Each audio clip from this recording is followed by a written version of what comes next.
Кымбаттуу спорт сүйүүчүлөрү, ардактуу футзал күйөрмандары. Кайрадан сиздер менен Ош шаарынын жана Ош облусунун футзал боюнча ачык чемпионатынын 10-тур оюндарында көрүшүп турабыз. Саламатсыздарбы? Биринчи лига. Кооз голдор, мыкты комбинациялар. Алыстар менен болгон талаш учурлар. Мунун баары бүгүнкү чыгарылышта.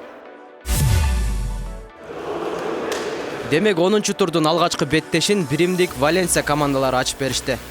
Эмне себептен улам дайынсыз, бирок эки команда тең алгачкы мөөнөттөрдө 4 оюнчу болуп гана башташты. Оюн кызыктуу болуп, командалар бир канча голду киргизүүгө жетишти. Эсеп саны 4-4 болуп, биринчи бөлүк аякталды. Анда эмесе биринчи бөлүктүн кооз голдоруна көңүл буруңуздар.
Калыстын жаңырыгы менен экинчи бөлүмдө башталды. Бул жолкусунда Биримдик командасы эсеп санын узарткан аракет кылса, Валенсиянын оюнчулары эсеп боюнча атаандашынын артынан кууп келип, ашып өткөнгө да үлгүрүштү.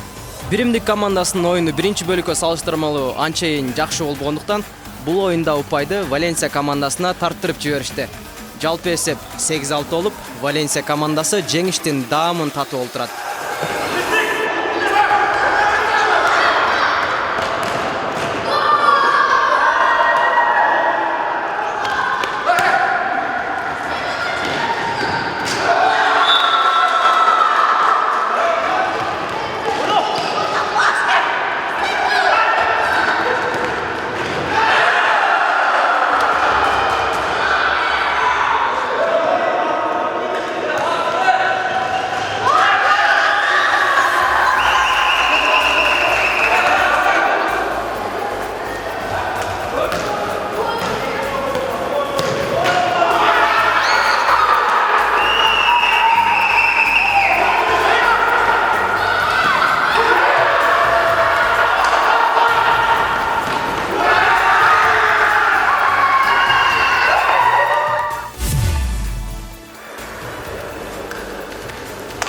Экинчи жуптук беттеш Архитектура жана Sunrise командалары арасында болду. Sunrise командасы бул оюнга анча даярданбаганбы, айтоор чабуулда да, коргонуу бөлүгүндө да өздөрүн анчейин көрсөтө алышкан жок. Биринчи бөлүктүн өзүндө гана 4 гол өткөрүп алган Sunrise командасы тилекке каршы гол менен каршылашына жооп кыла алган жок.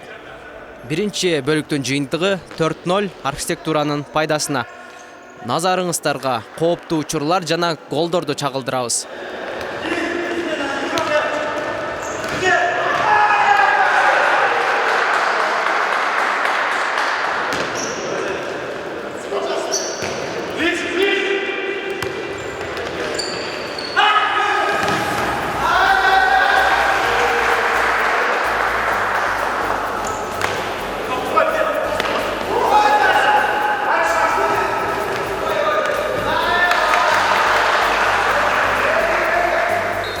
Экинчи бөлүктө Архитектура командасы оюндун көпчүлүк бөлүгүн атаандашынын аянтында өткөрүштү. Анткени Sunrise командасы оюн тактикасын коргонуу бөлүгүнө алмаштырып, тез чабуул ыкмасына өтүштү. Бирок ошентсе да Архитектуранын оюнчулары бир канча тажрыйбалуу болгондуктан коргонуу бөлүгүндө бош калтырышкан жок. Sunrise тез чабуулдарды жасап олтуруп, бир гол киргизгени жетишти. Бирок бул гол оюн эсебин көп деле өзгөртө алган жок. Анткени Архитектура айырманы өтө эле узартып салган болчу. Жалпы эсеп 9-1 Архитектуранын пайдасына.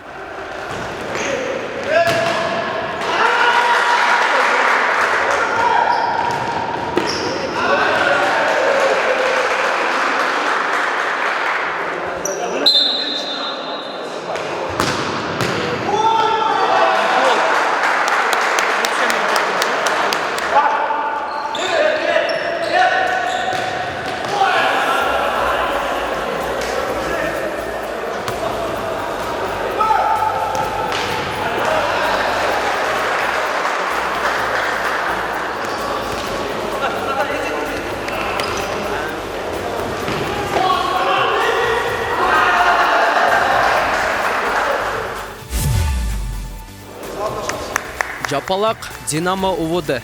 Дал ушул командалар бул турдун 3-чү жуптук беттешинде жолугуп отурат. Бул командалардын тирешүүсү буга чейин да кызуу болуп келген. Бул оюнда өтө кызыктуу болгонун четке какпайбыз. Алгач эле Динамо УВД эсеп санын ачып алды. Бирок кайра эле Жапалак командасы эсепти теңдегени жетишти. Биринчи бөлүктө эки команда да тең, кооптуу учурлар аябай көп болду. Бирок голдор боюнча Динамо УВД командасы 2-1 эсебинде алдыга чыгып, биринчи бөлүктү аяктады.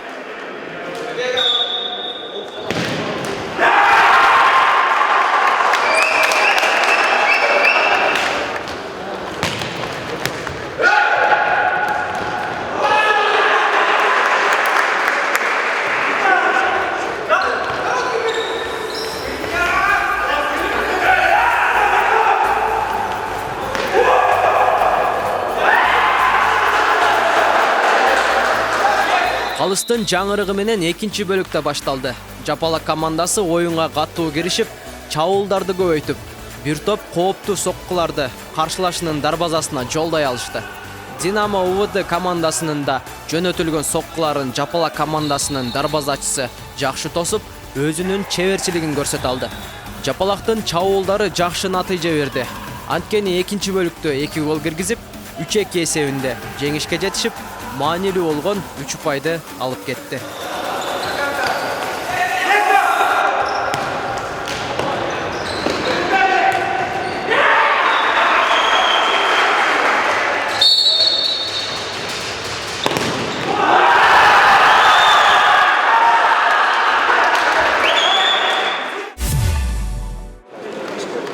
Төртүнчү жуптук беттеште Эрке Кашка Сапат Глобалды өз үйүндө тосуп алды. Биринчи бөлүктө Эрке Кашканын дарбазачысынын катачылыгынан Сапат Глобал командасы эсепти 1-0 айландырды. Андан көп узабай эле аравандыктар эсепти теңдегени жетишти. Биринчи бөлүктүн өзгөчөлүгүндө Сапат Глобал командасынын кооптуу чабуулдарын баса белгилеп кетсек болот.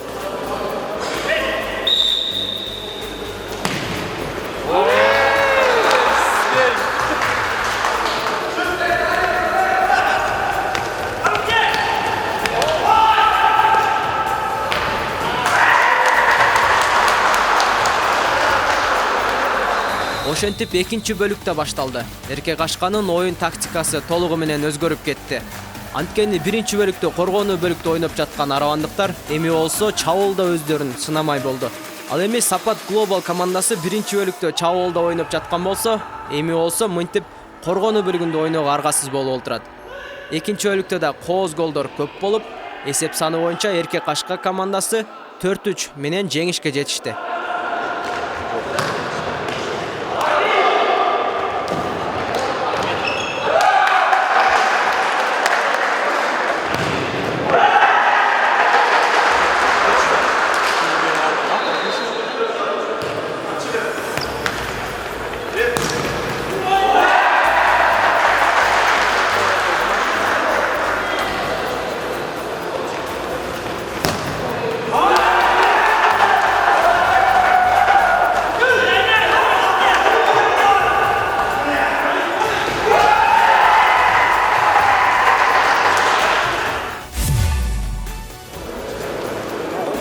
Бул турдун акыркы оюнун Юнитрас жана Акжол командалары жаап беришти.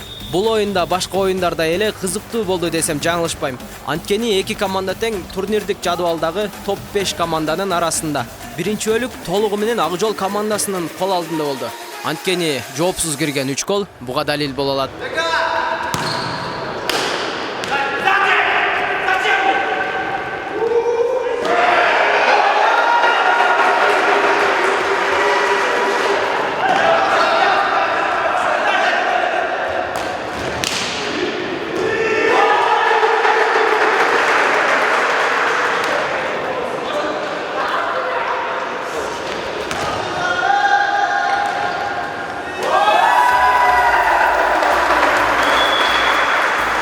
Экинчи бөлүккө Юнитрас командасы бир гана жеңиштеп чыкканы көрүнүп турат. Биринчи бөлүктө дарбазасына 3 гол өткөрүп алган Юнитрас экинчи бөлүктө эсепти теңдеш үчүн болгон аракетин жумшашты. Бул аракеттер өз натыйжасын берди десек болот.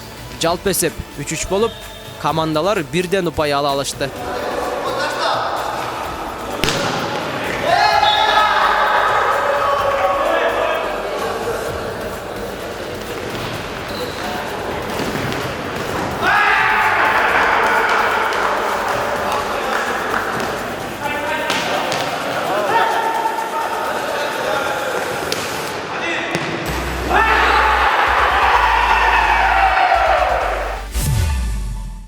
Анда эмесе 10-турдан кийинки турнирдик жадыбалга көз чаптырсак, 1-орунга 23 упай менен архитектура командасы көтөрүлүп алган болсо, ал эми Динамо УВД командасы 22 упай менен 2-орунда. Юнитрас командасы 22 упай менен 3-орунда, ал эми Эркек Кашка командасы 19 упай менен 4-чү тизмекте.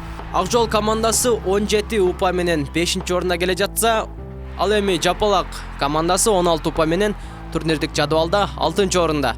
14 упай менен Биримдик командасы 7-орунда болгон болсо, Сапат Глобал командасы 13 упай менен 8-катарда келе жатат.